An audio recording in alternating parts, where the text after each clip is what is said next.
if you drive by like Michigan State or other alfalfa fields, you know, they look great, but you can see here, like, it's just, they're just in here constantly, and I just don't think it's big enough to maintain a good alfalfa spot. They're just eating so much. So, and then these hillsides of clover. Clover seems to attract them pretty much 12 months a year. I mean, they pretty much eat it all down to the dirt. Not so much in the winter. But you can see the clover's coming in really nice. It'll be real lush. Just work our way back.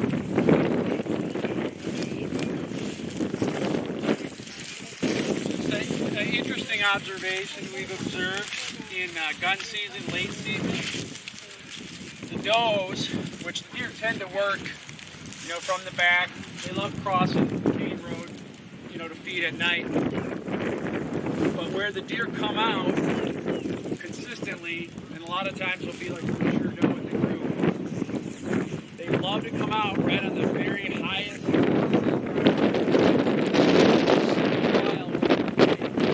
toward the road. And the little button bucks, 4 points, they'll come out down in this low spot.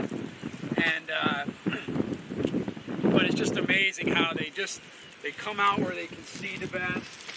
And it's an interesting observation. So these are Streamco willows.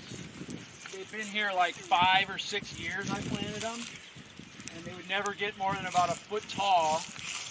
I caged them last year. Not even that early. I caged them like last summer. So that's 1 year's growth.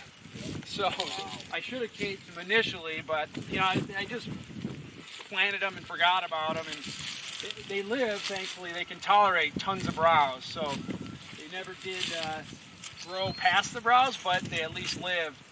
Caged them in 1 year, and they're grown up real big. So anyway,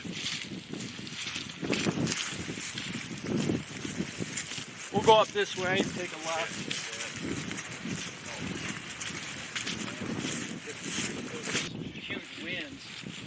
Took out this tree, and this took out the windmill. But right here, basically straight south of me, is all swamp. Probably about 5 acres. But this is just mostly cattails back in there, and it is just full of does most of the time in the season. And back in there, we do have there's couple of oaks. We do have two kind of stands that are mostly, you know, hunting for the rut type thing, going in the morning early. And I tend not to get any mature buck sightings in there. We do see like 2.5-year-olds, and I'm not saying they're not in there. We just haven't seen them in there, and we haven't seen them going in and out of there. But like during the rut, like this edge here is just crazy with the young bucks running back and forth and chasing does through the cattails and stuff.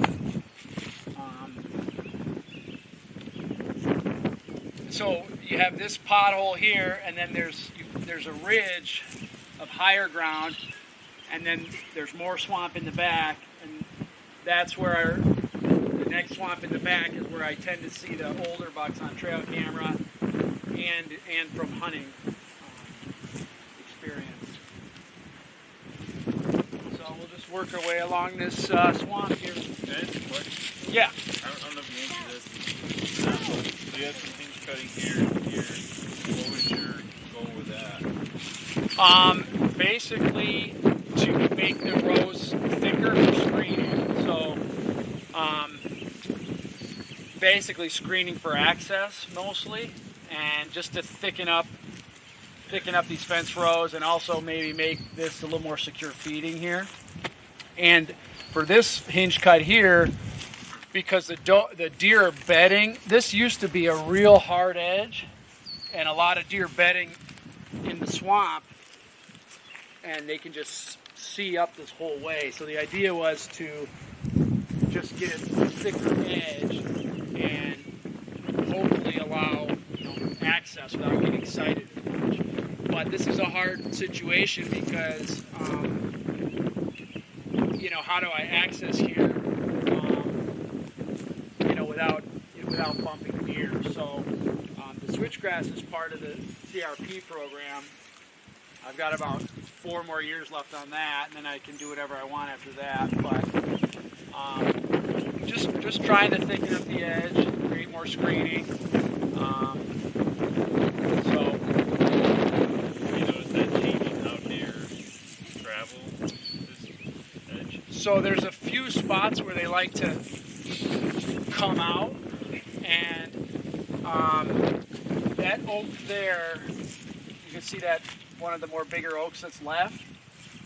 We have a stand in there, and we'll hunt that very early season. We haven't seen any nice bucks out of it, but we will shoot a lot of does out of it late season, and the does will just come. They tend to filter out of the swamp and come up, through the switchgrass and up to the fields. So we don't get a lot of traffic through this area here, and I don't know if that's related to my hunting pressure or how I use the farm through the year, but the deer tend to either as they're working their way west, they tend to either be a little north of where we're at here, or they tend to be that way a little bit. How do you get back here? You're walking or hunting? So sometimes on a windy day, we'll drive back, and we've had pretty decent success doing that. And then I have an electric bike that I like to take real early. But yeah, it's a long walk, is why I asked. Yeah, well, typically we'll walk the edge, so I have access that way into the swamp. And then on the north side, I actually have we're going to make it over there, but I actually have a boat. We'll actually take a boat across the pond to hunt the north side of the farm. But yeah, so what I try to do is on like a windy afternoon, we'll drive back. And then what I like to happen is preferably stay back there for like a half hour or 45 minutes, but nobody ever wants to do that. Everybody's like, oh, I got a deer down, let's get out of here. So typically, the friends and family I hunt with, like nobody's patient enough. So we drive out, and then typically there's still deer around here, and they take off and stuff. So the video, if anybody watched it at Joe's place, all those little forts, that was the hide for his e-bike. I don't know if anybody picked up on that. I didn't watch it. Okay. Okay. That was kind of neat. But like it's this hasn't really been a primary I don't have like I'm only going for mature buck strategy.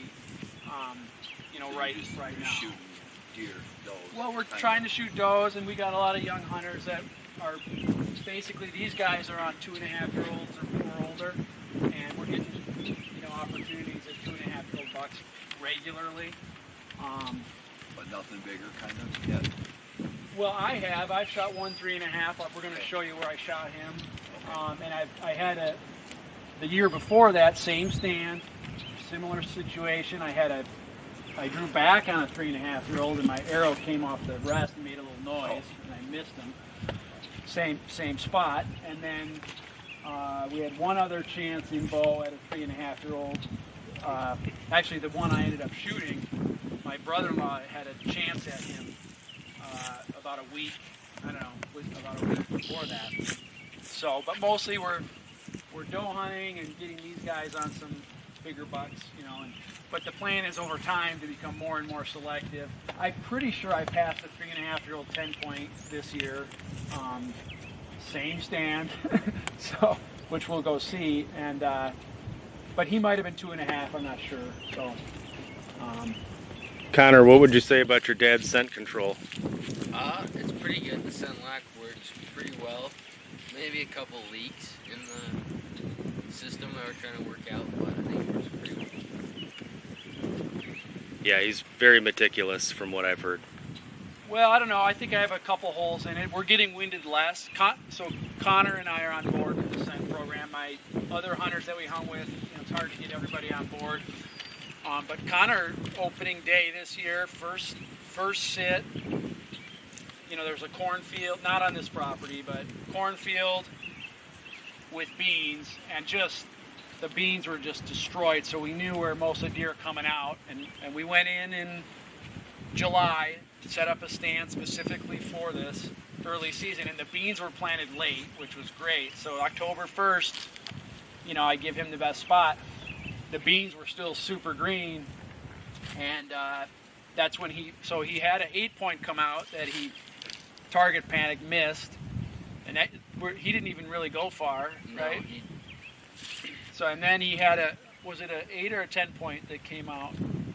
That was the big one. 3.5-year-old 8. Yeah. So anyway, he had for us, a big buck, probably 3.5, come out, and was it downwind when you took the shot, or downwind after you took the shot? Downwind after. So he took the shot. We think the deer ducked, and the buck ran how far after you shot? Like 20 yards. 20 yards in the bean field. Didn't know what happened. Straight downwind, right? And he got what? After a while, he got just a little hint of something, but he was downwind of him. It's a pretty old buck for Michigan, and I mean that would have never happened in the old days. I mean that, and early season we tend to be stricter with the scent control. You get fatigued sometimes, or we do. Or your gear's just not washed as fresh. I mean, he had opening day, right? So everything was meticulously clean. And he thought the buck got just a little, nervous, maybe a hint of smelling him. But, and it was straight downwind and up on like a hill too. So where the buck ran, the elevation came up. So, so we're happy we're making progress with the scent control. So.